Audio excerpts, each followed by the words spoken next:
Sunday, the 18th of November 2018, marked the beginning of political campaigns by different political parties ahead of the 2019 general elections. This is in line with the electoral law, which stipulates that political campaigns shall commence 90 days to the polls. While there are rules and guidelines on mode of campaigns by the different regulatory bodies, including the National Broadcasting Commission, the issues of hate speeches and divisive tendencies still weigh heavily in the messages and campaign thrust of political parties. The implications, many would agree, leave much to be desired, as such campaigns and advertisements are largely fraught with character assassination and even violence. With renewed efforts by this government to ensure free, fair and peaceful elections, the call for political parties to adhere strictly to campaign guidelines has been re-echoed. The questions begging for answers include: are politicians willing to embrace a campaign module devoid of mudslinging and violence? Are the regulators ready to wield the big stick on violators of these guidelines? And will the media live up to the expectations as true watchdogs of society? In my interactions with our guests, we will attempt to answer these questions and more in the course of the program. This is Nigeria Today. I am Dennis Adigunloye. Welcome to the program.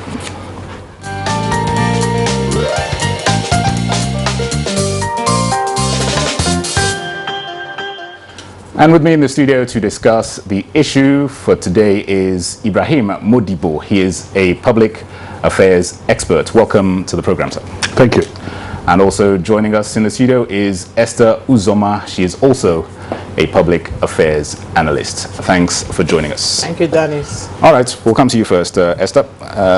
Obviously, the day has come and gone where the campaigns are, the flag off of the campaigns have commenced. The question that we must ask is, are politicians really mindful of the issues that prick the electorate, or are they just paying lip service to issues? Do they really understand the import of their political manifestos?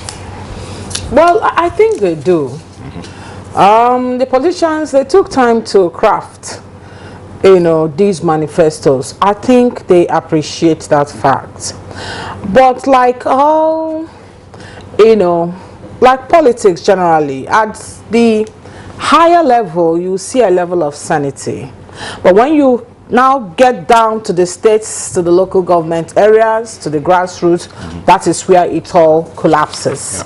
Yeah. That is where you no longer see that sense of, the responsibility. That is where you see people make flagrant inflammatory statements. That is where you see people no longer take into account the feeling of the other.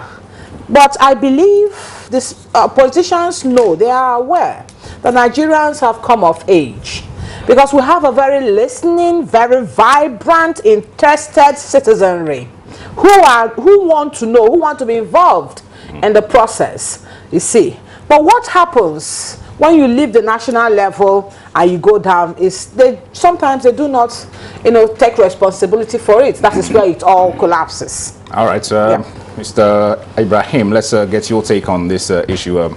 Esther said that the citizenry has become more enlightened over in recent times. Give us your take on the electorate's understanding of this crucial aspect of the electoral process, the campaigns. Well, thank you very much for this wonderful invitation. You're welcome. I want to state without any fear of, without all degree of responsibility, that the issues of having a peaceful conduct of elections couldn't have come at a better time than this. Bearing in mind that when the INEC sounded its bell for the takeoff, public takeoff of campaigns, because subterraneously some people might have been campaigning right from the days of the primaries. Yeah. But the public takeoff of campaigns last Sunday, the bell has now been rung for the active participation of politicians in politics, going out to campaign. Now, before setting this standard, INEC, in its press statement before that 18th, it made a very definitive and sincere commitment to seeing that the electoral process is devoid of rancor, and rancorious posture, and also devoid of hate speech, because it's stated in this thing very clear that the issue of hate speech, rancor, violence, and fake news should not be accepted under this platform. Now, let us also look at the international community. Whatever is happening in Nigeria today, the international community are looking at what is happening. And therefore, as part and parcel of the electoral process, global electoral process, we are not an isolated distance. We are an integral part of the world community. Yeah. It's a global village. Therefore, whatever we do, it is going to look this scrutiny of the international community on us as Nigerians. Therefore, it is left to us to be guided, having advised that in the 2019 elections, there is the need for us to have very peaceful, orderly, and rancor-free conduct of elections. And even I'm happy that the president himself has stated clearly that it is not with his mandate for anybody within his campaign structure to start campaign of calumny, campaign of personal attacks, but based on issues. Therefore, the campaign of issues is very, very fundamental to democracy, because as Democrats, having looked at democracy from the viewpoint of a global outlook, it's a government of the people, for the people, and by the people. And therefore, Nigerians, it left to us to sit down and think of revolving this democratic posture, making campaigns based on issues and looking at them from the issues that most of these presidents or presidential aspirants or candidates have, and then trying to see that we do whatever we do in a very peaceful, very convivial, and very cordial atmosphere. All right, Esther, this pull-down syndrome, as it were, where politicians will engage in mudslinging, can it really be something that is totally eradicated in these campaigns that we're going to be witnessing in the coming days? Yes, it can be eradicated. But the truth of the matter is this: we have a system. You know, the Broadcasting Corporation of Nigeria, for instance, and various other regulatory bodies, they do not hesitate, you know, to slam any broadcasting outfit that goes out of the code of conduct or breaches the ethics of the profession. Well, but what about social media? That place is crazy. Yeah. Totally unregulated. You don't even know what is coming from where. But it is the appetite. You know, the people who are campaigning must know that the Nigeria of today has grown, you know, we have matured beyond mudslinging. You want to entertain people, you now tell them who took this, who took, you know, people will be entertained by all those excesses. Yep. This time around, we have a generation of Nigerians who will pin you down to specifics, facts, and figures. I'm talking about people who attend, you know, campaign rallies, and they'll be quoting statistics from the Nigeria Bureau of Statistics. Numbers. You know, so the days of, oh, they killed you, killed this. No, no, no, no, no. So let it be a shout out then to these political gladiators, you know. He stole 50 million, she killed her. Those will not work.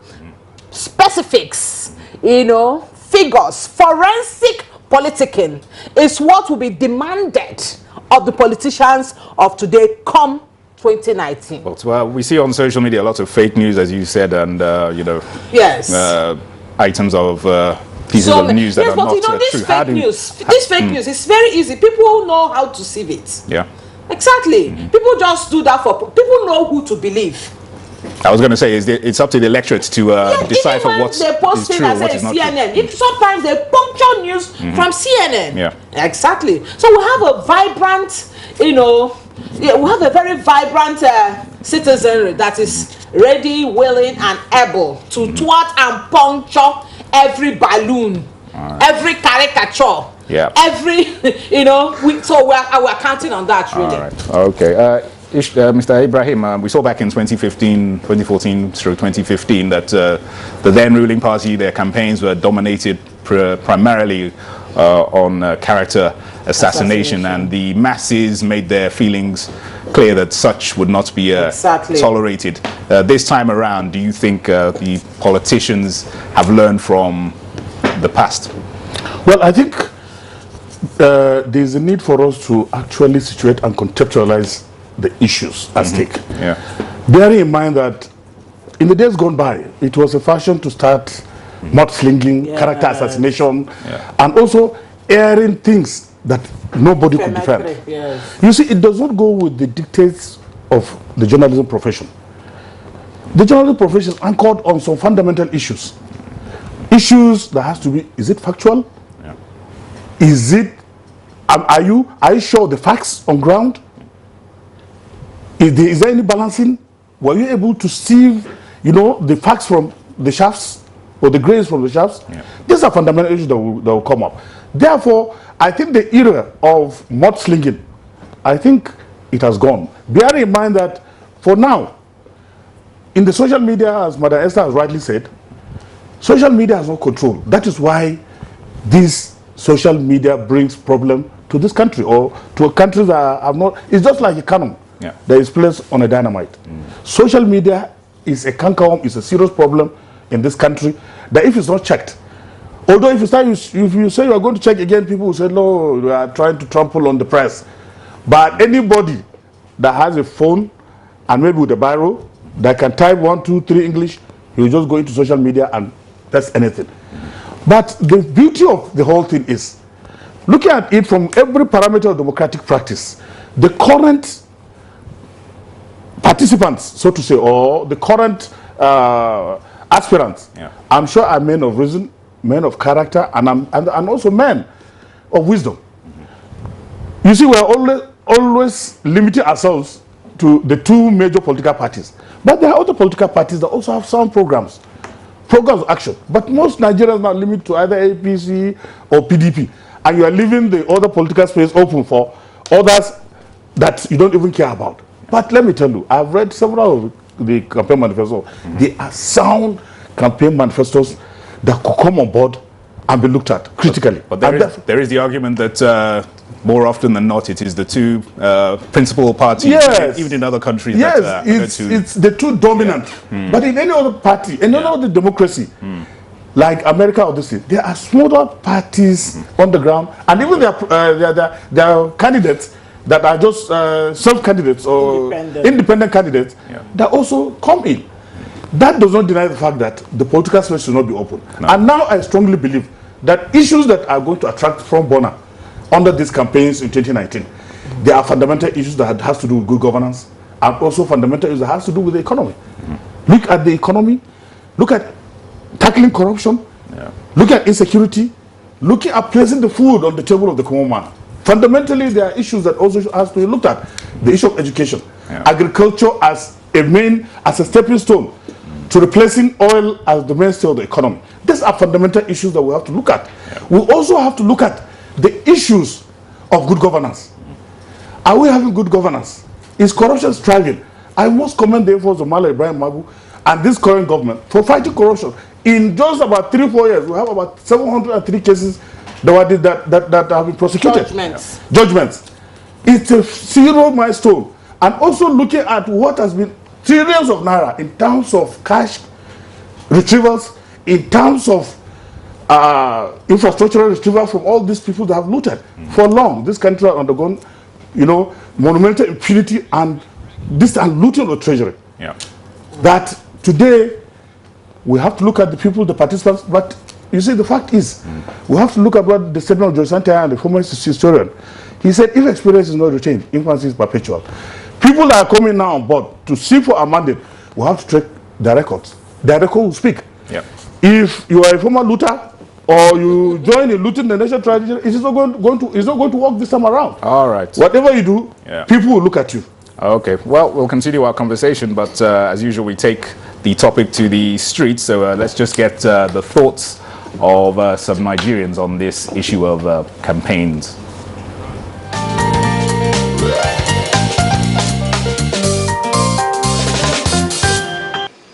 We are entering a political era and a political campaign period. So what I want to advise now is for us to be on our minds. We cannot go out of code of conduct of the Constitution of Nigeria. We can guard ourselves, our utterances. Advise them to come forth with their parties program, parties' manifestos. Yes, they need to tell us how they are coming to rule us, to rule the country and they kind of change what is now happening that is not in order. Okay, a kind of trying to better the life of ordinary Nigerians. You should give us a good promises and abide by it. When you abide by it, it will not even take a common man to say, let's vote for this. I will go home and even invite my friends. We'll be on cue to vote for this person who is... One of the major issues should be for security in the nation. You understand? Security is the principal thing. And then secondary to that, I think employment. You know, a lot of people are unemployed. For peace and unity of the country. This is the utmost. Because if there's peace and unity, there'll be development.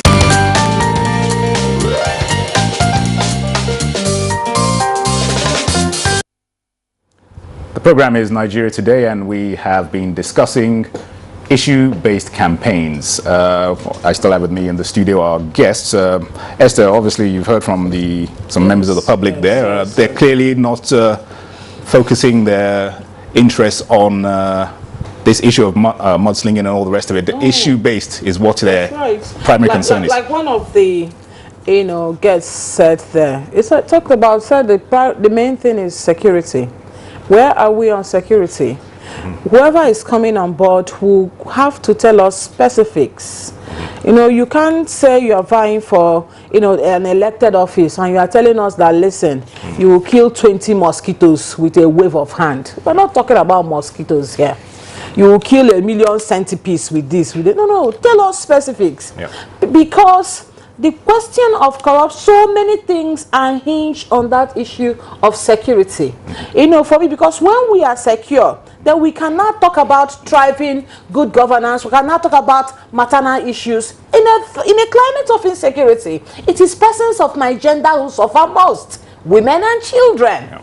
You see, so these are somebody who is, in fact, it will be a defining point in these elections, in these campaigns rather, would concrete terms. What are we going to do? We have a situation on our hands. What are we going to do about security?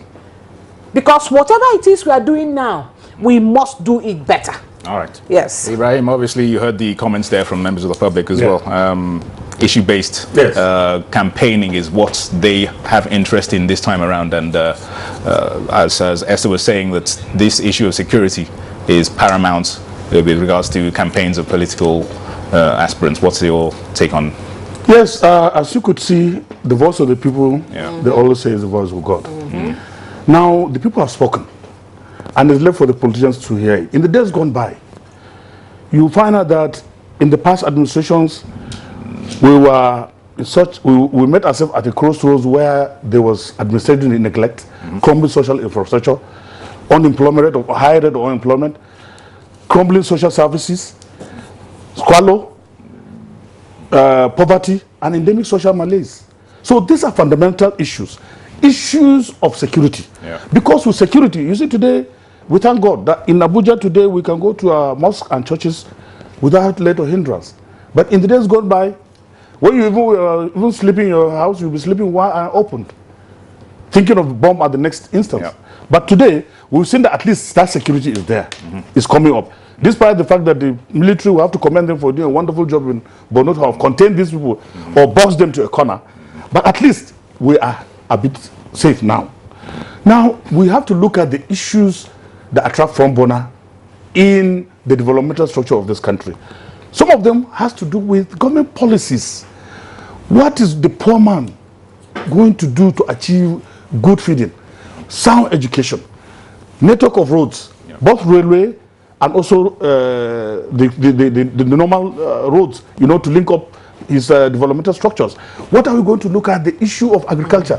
How do you propel the wheel of progress in science and technology? How do we look at the issues of defense, especially looking at all these challenges that have been coming to the police and to the army, especially in terms of all these hoodlums, all these people that kidnappers and all these religious bigots that have been giving us nightmare. These are issues that we have to look at.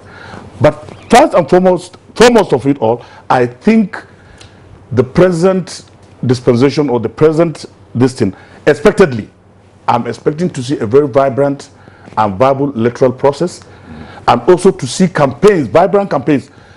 Things are not going to be as normal. In the days gone by, people will go to campaigns, they will only dance for one day. Once they finish dancing, they will disperse. So party. Now is the time for no more sloganeering. Well, give us issues. The present administration has focused on so many things over the last 3.5 years that there's not going to be much time. Issue-based campaigns. Yeah, not going to be much time food at the table of the common man. For fanfare. Why we see maternity, you know, especially the women.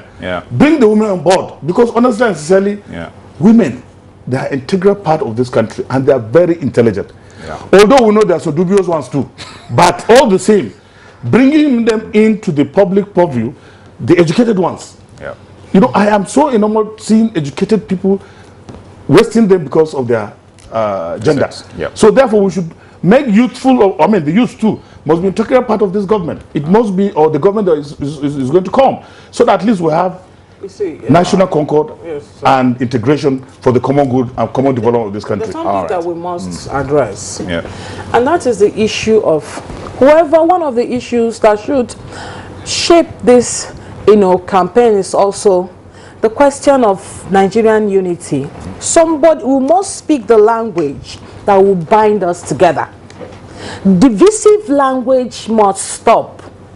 Ethnic entrepreneurs, tribal businessmen, people who feed on blood, we must not let them divide this country, because they will tell us how we are killed in so and so place. That is not saying that the mayhem that's happening in Benue is condoned. That is not saying that the bleeding that I hear from the plateau is condoned. But we must survive as a nation, the only way out. Therefore, whoever will come to spread the gospel of ethnic bigotry, brigand, buccaneer politics, telling me it is them and it is us, but sowing that seed of discord, we must as a nation resist such salvation.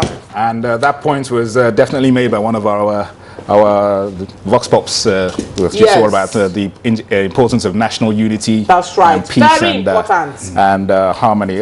Ibrahim, let me give you the last word briefly. What would you say? What's your advice to Nigerians coming ahead of these elections? You see, 20 seconds. Nigerians are wonderful people. We've never been in lack with people of rhyme and rhythm, people of intelligence and intellectual capacity to bring out beautiful programs on paper. But the implementation is the problem. All these beautiful programs that they're going to bring, how do they implement it? It's a very fundamental question. And we pray that for any stumbling block, may it be a stepping stone to greater productivity and unity of this country. Amen. We certainly hope and expect for that in the coming months. That is it on this edition of Nigeria Today. But before we go, we want to appreciate our guests, Ibrahim Modibo, a public affairs expert, and Esther Uzoma, who is also a public affairs analyst. We'd like to appreciate you both for your thoughts on Nigeria Today on this very interesting and topical issue. Thank you very much, Dennis. You're welcome. And we want to thank you too for our viewer for your time. Remember, you can watch this edition or any other online at www.youtube.com/NTA News 24 Hub. My name is Dennis Adigmoy. Enjoy the rest of your day.